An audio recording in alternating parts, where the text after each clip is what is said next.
Okay, so now we turn to our final speaker of the afternoon, who has already been introduced to you, none other than Shai Baitel, who's going to come up here and close out the event for us. Shai is the artistic director of the Modern Art Museum in Shanghai. He's conceived Retrospectrum, as you all know, and those of you who haven't seen it can go ahead after this and walk through the Bob Dylan Retrospective exhibition in 2019. He's co-founder of Manic Contemporary, Chicago, Jersey City, and Miami, the largest art center of its kind and a hub for artists and collectors. Shai has extensive experience in arts and culture and is a prolific and beautiful writer and is a frequent contributor to major publications including Forbes, Daily News, Jerusalem Post, Haaretz, and HuffPost. Having earned degrees in law and history, he previously worked in Israel's Ministry of Justice and the United Nations in legal positions. So it is my great, great pleasure to introduce Shai. Come on up.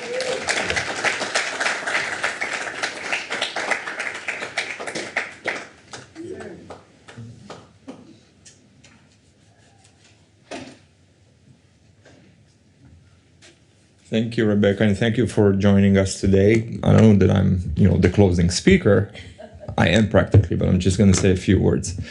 First of all, I want to thank Richard Thomas and Rebecca, being my partners in crime, putting it all together for over the past few months. It's been a journey. It's been a pleasure. It has been fascinating, right? It's like for people that wake up every morning and are so passionate about what they're doing and about what they like and love and so great at.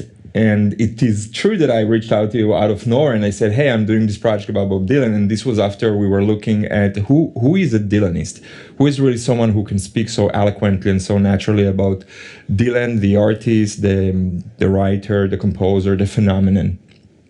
And I'm thinking about 600 songs that were sold and, the entire composition and never-ending concert tour, 3,000 of them, if not, many more.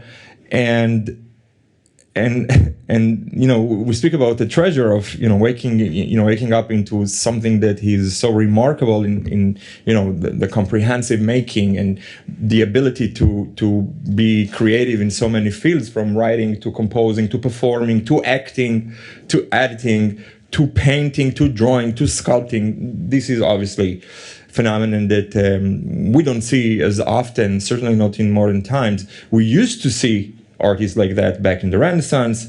Obviously, we would see them every now and then, but Dylan, to such extent, is obviously the most iconic, arguably the most iconic American artist alive, and possibly, globally. And what makes him so global, interestingly enough, and you will see that in, the paintings, of course, in the writing, is that actually the individual story, the personal story, that makes it universal, that makes it so unique and touches so many people's lives. This is a special talent. If you are able to speak and to speak so loudly to as many, to masses.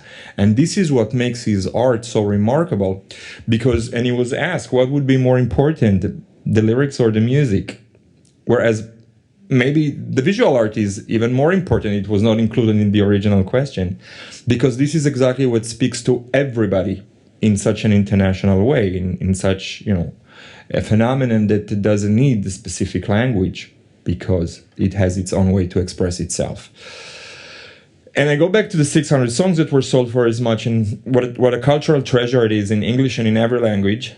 And I was always impressed with people that you give them, a certain quote from the Bible, and then immediately they can tell you where exactly it comes from and when.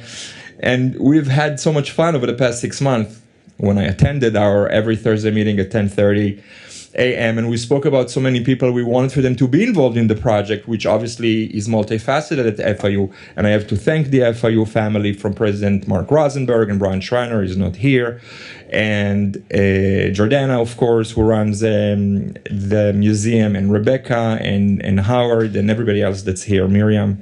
And we brought up a lot of names, and one of them was Swiss Beats. We really wanted for Swiss to be involved in the project.